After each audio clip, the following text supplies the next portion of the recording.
5व्या अध्यायामध्ये सुद्धा असे ओव्या आहे.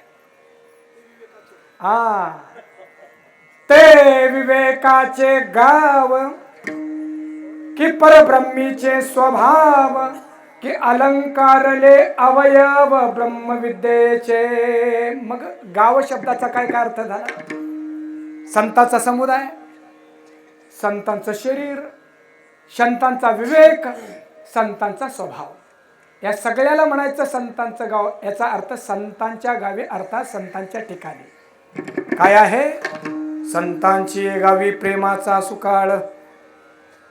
विको थोडा कमी करा. संतांच्या गावामध्ये प्रेमाचा सुकाळ. आता या प्रेमाला थोडंसं बघूया आणि प्रेमानेच कीर्तन संपूया.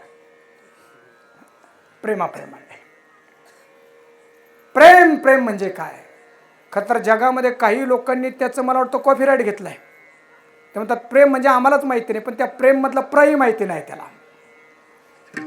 हे प्रेम जरी आपल्याला कळून घ्यायचं असेल तर आपल्याला एखाद्या महापुरुषाकडे जावं लागेल की ज्याचं अंतःकरण त्या प्रेम भक्तीनं भक्ती प्रेमाने ओथंबलेलं आहे. ते प्रेम बाहेर असं असं असं असं ओसंडून वाहत आहे. कुणाला विचारावं लागेल प्रेम? आपल्याला चित्रपटातल्या हिरोला नाही, त्याला काय माहिती प्रेम कशाला म्हणतात ते. विचारावं लागेल आपल्याला देवर्षी नारदांना प्रेम कशाला म्हणावं. नारदजी म्हणतात प्रेम याला म्हणतात. हे लक्षणं जर तुमच्यामध्ये निर्माण झाले तर समजावं तुम्हाला प्रेम झालं. थोडक्यात बोलूया. गुणरहितम कामनारहितम प्रतिक्षण वर्धमानम अविच्छिन्नम अनुभवरूपम आणि सूक्ष्मतरम आणि अनुभवरूप. प्रेम कशाला म्हणावं? बघा, जे बाह्य सौंदर्याला बघून होतच नाही त्याचं नाव प्रेम आहे. आता इथंच संसारातलं प्रेम संपलंय हो. कारण आम्हाला प्रेम बाहेरून जे चांगलं दिसतं त्याच्यावर होत आहे. गुणरहितम किंवा त्रिगुणाच्या अतीत जे आहे असा अर्थ करा. गुणरहितम कामनारहितम प्रेम त्याला म्हणावं. जिथं सुख ओरबडल्या जात नाही, सुख देण्याची वृत्ती असते, त्याचं नाव प्रेम आहे. प्रतिक्षण वर्धमानम, प्रत्येक क्षणाला जे वाढत वाढत जात आहे. संसाराचा नियम असा आहे किंवा संसाराचा दुर्भाग्य असा आहे, वस्तू भेटत नाही तोपर्यंत ती हव्याविषयी वाटते. जी जे इकडं अध्यात्मातलं व्यवहारातलं अंतर्नेनती बापुडे म्हणून अगत्य सेवने घडे काय पुयू पंखीचे किडे चिळसी घेती. त्यांचं चाललंय. संसारामध्ये जोपर्यंत वस्तू भेटत नाही तोपर्यंत तिचं आकर्षण असतं. वस्तू भेटली, व्यक्ती भेटली की ती बाजूला सारल्या जातील, परत नवीन वस्तूचा शोध सुरू होतो. याला म्हणायचं संसार. मोठे विचार त्याच्या पाठीमागे. आपण घरी जाऊन विचार करा त्याचा. आध्यात्मिक प्रेम त्याला म्हणावं. महाराष्ट्रींनी सांगितलंय का वर्षा काळी सरिता जैसी चढू लागे पंडू सुता तैसी नीच नवी भजता श्रद्धा दिसे अंगी प्रेमाचे भरते भरते अंगी प्रेमाचे भरते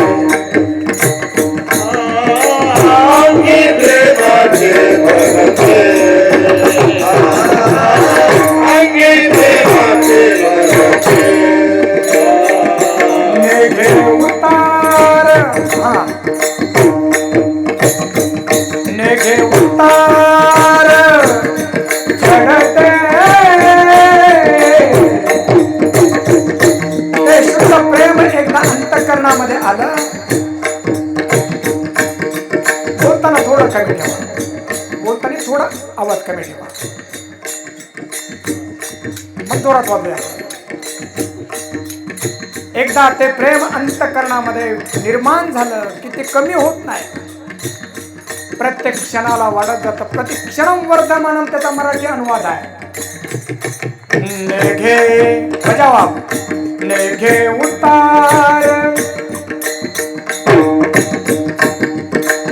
अंगी प्रेमाचे भरते नेघे उतार चढते नेघे उतार चढते नेघे उतार चढते पणीचा घारणी साधानी बगडे निपर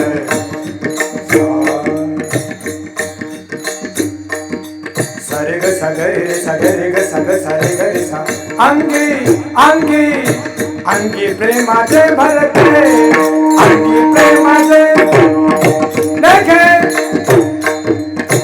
नगे उतार चढ़ते, हे तो देने तुमसे देवा, हे तो देने तुमसे देवा.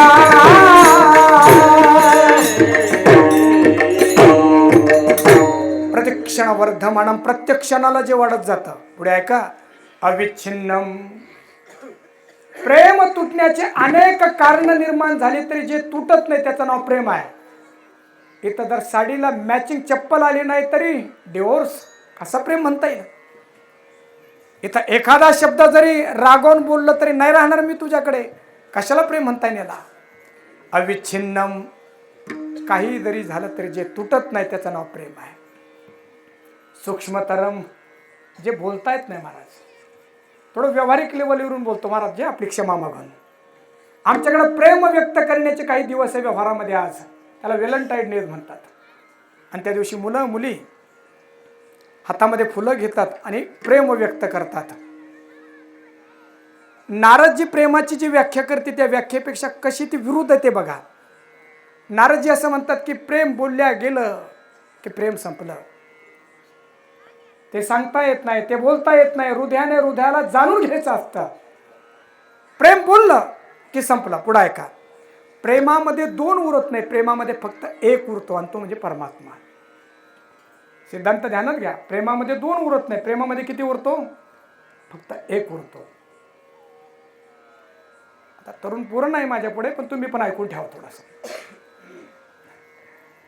ते प्रेम व्यक्त करत असताना शब्द जे असतात ना, ते शब्द असतात आय. आय म्हणजे कोण? इंग्लिश शिकलेल्या माणसांना कळेल. आय म्हणजे मी, बरोबर आहे. आय म्हणजे मी आणि यू म्हणजे तू. आय पण शिल्लक राहिला आणि यू पण शिल्लक राहिला. आता प्रेम कुठं शिल्लक राहिलंय? कारण प्रेम निर्माण होण्यासाठी आय मिटावं लागेल, फक्त यू राहावं लागेल. किंबहुना आय आणि यू ही मिटावं लागेल, फक्त प्रेम शिल्लक राहावं लागेल. त्याचं नाव शुद्धतम प्रेम आहे. म्हणून सूक्ष्मतरम, अनुभव रूपम. अरे ते काय बरळत बसायचं असतं का? एका हृदयाची संवेदना दुसऱ्या हृदयाला जाणवल्या जाते, त्याचं नाव प्रेम आहे. मग हे प्रेम मिळेल कुठं? संतांच्या ठिकाणी मिळेल. शेवटचा मुद्दा आणि थांबतो. प्रेमाचे 3 स्तर आहेत. पहिला स्तर आहे देह, दुसरा स्तर आहे मन आणि तिसरा स्तर आहे आत्मा. देहाच्या स्तरावर जो स्नेह आहे त्याचं नाव काम आहे. बरेच माणसं आयुष्यभर फक्त देहावर स्नेह करतात आणि त्याला प्रेम नाव देतात, पण ते प्रेम नाही आहे. कारण कामनेमध्ये दुसऱ्याला ओरबडण्याची वृत्ती आहे. म्हणून देहाच्या प्रेमामध्ये असलेले माणसं देह ओरबडून घेतात, त्यातला रस काढून घेतात आणि तो रस संपला की ते पदार्थ फेकून देतात आणि त्याला प्रेमाचं नाव देतात. स्त्रिया गायले ऐकावे, श्रीरूप डोळा देखावे, सर्वेंद्रिय लिंगावे, श्रीयेतेची. माऊलींनी लिहून ठेवलेल्या त्या शब्दांची आजही मोकळेपणाने व्याख्या नाही करतात महाराज. त्याला निवांतच बसावं लागेल आणि अंतःकरण तेवढं शुद्ध करावं लागेल. सर्व इंद्रियाने आलिंगन द्यावं, याला प्रेम म्हणतात. म्हणून देहाच्या स्तरावर जो स्नेह आहे त्याचं नाव काम आहे, वासना आहे. मनाच्या स्तरावर प्रेम केलं की माणसाला देहाची गरज राहत नाही. मनुष्य माणसाच्या मनावर प्रेम करायला लागतो आणि मनाच्या स्तरावर प्रेम केलं की मग वस्तूंची किंमत राहत नाही, व्यक्तीची किंमत राहत आहे. तुम्हाला जर एखाद्या व्यक्तीविषयी खरोखर प्रेम असेल ना, त्याला द्यावं वाटतं महाराज. आपण म्हणताना पंक्तीवाले म्हणतात की महाराज अजून द्यावं वाटतं, ते प्रेम आहे आपल्यावर. प्रेम मनुष्य करायला लागला की वस्तूंची पकड सुटून जाते आणि वस्तूपेक्षा व्यक्ती मोठा वाटायला लागतो. त्याला सोडा. जिथं दुसऱ्याच्या सुखाचा विचार केला जातो, मनाच्या स्तरावर जे जातं त्याला प्रेम म्हणावं. आणि आता जो स्नेह आहे तो देहाच्या स्तरावर नाही, मनाच्या स्तरावर नाही, तो आत्मस्तरावर जेव्हा जातो ना त्याचं नाव भक्ती होतं. वासनेमध्ये स्वतःच्या सुखाचा विचार आहे, वासनेमध्ये स्वतःच्या सुखाचा विचार आहे, प्रेमामध्ये दुसऱ्याच्या सुखाचा विचार आहे आणि भक्तीमध्ये विश्वाच्या सुखाचा विचार आहे. आणि म्हणून साधू संतांनी ना देहावर प्रेम केलं, साधू संतांनी ना मनावर प्रेम केलं, साधू संतांनी जगाच्या आत्म्यावर प्रेम केलं आणि म्हणून त्या सगळ्या जगावर ते प्रेम करू शकले. तेथ प्रियाची परमसीमा, तो माऊली भेटे आत्मा, ते भेटे केवे आटे डिंडिमा संसारिक हे. अर्थात हे विश्वची माझे घर, तुका म्हणे जे जे भेटे ते ते वाटे, मी ऐसे. या जगाकडे पाहत असताना प्रत्येक जण मीच आहे अशी अनुभूती त्या संत महापुरुषाची असते. म्हणून प्रेम तुम्हाला तिथे मिळेल. संतांची ये गावी प्रेमाचा सुकाळ. आणि ह्या चरणाला फक्त शब्दशः नाही तळमळ दुःखलेश. तुमचं आमचं काय झालंय? एक तर आम्ही भूतकाळामध्ये आहे, नाहीतरी आम्ही भविष्य काळामध्ये आहे. आमचे सगळं वैर जे आहे ना ते भूतकाळामध्ये. त्याने त्याच्या मुलीच्या लग्नामध्ये माझं नाव टाकलं ना तर पाहूनच घेतो त्याला. अहो तुम्ही त्यांच्या घरी का जात नाही? महाराज तुम्हाला माहिती नाही, 4 माणसात त्याने अपमान केला होता माझा. किती वर्षापूर्वी? 30 वर्षापूर्वी. अर्थात आमच्या भूतकाळाने आम्ही आमचा वर्तमान खराब करून टाकला. आणि भविष्य काळातल्या कल्पनेनं उसाला किती भाव भेटेल, पुढच्या वर्षी पाऊस होईल का नाही, आपण केलेलं सगळं नियोजन एका क्षणामध्ये मिटवणारा एकमेव महारथी म्हणजे तो मृत्यू आहे. जिथल्या तिथं नियोजन राहून जातात. एक वाक्य बोलतो, सर्वसामान्य मनुष्य आयुष्यभर जगण्याची सामुग्री जमा करतो, त्याला जगता येत नाही. आणि प्रत्येक क्षणाला जो जगतो त्याचं नाव भक्त असतं. मजा आहे बरं काही. कधीतरी टाळ्या गोड वाटतात आई साहेब, कधीतरी अशी अवस्था येते की लक्षात येतं की टाळी पण वाजू नये, फक्त त्या हृदयापर्यंत ते जाऊन पोचावं. मला छान वाटलं. म्हणून या जगामध्ये एकमेव जगण्याचा रस जर कोण घेत असेल तर तो एक भक्त घेतो. कारण तो भूतकाळाचा विचार करत नाही, तो भविष्य काळाचा विचार करत नाही, तो वर्तमान काळामध्ये जीवनाचा आनंद घेतो. सर्व सुख न्यालो सर्व अलंकार, आनंदे निर्भर दुल्लतसो. म्हणून अशा संतांची गावी प्रेमाचा सुकाळ, नाही तळमळ दुःखलेश. असा प्रेम आपल्या सगळ्यांच्या अंतकरणामध्ये येण्यासाठी मोठ्या प्रेमाने त्या विठोबा रुक्माईचं भजन करूया.